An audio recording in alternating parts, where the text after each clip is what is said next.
Chodesh Tov, on accueille le mois de Sivan, le mois dans lequel on recevra le don de la Torah, avec la fête de Shavuot. Selon les Sefer Yetzira, le mois de Sivan correspond à la lettre Zayin, qui veut dire 7.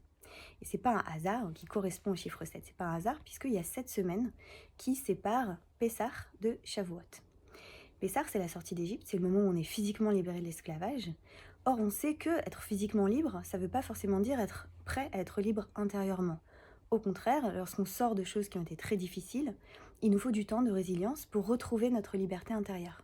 On a vu ça dans les pays post-communistes, par exemple, le temps que ça prenait aux gens de retrouver une forme de pensée libre.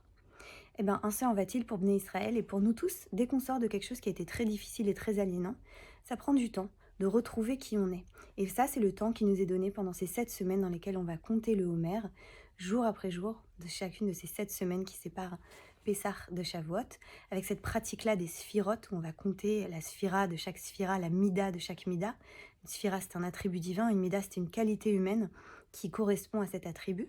Et on va travailler qualité sur qualité, qualité après qualité, pour retrouver vraiment notre force et notre liberté intérieure. Pour recevoir la Torah.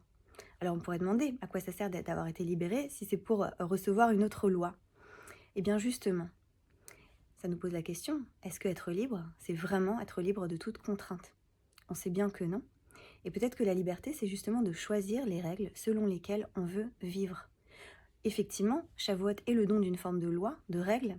On sait aussi que ces règles-là, on est tout à fait libre de les ignorer, de ne pas du tout vivre selon ces règles-là.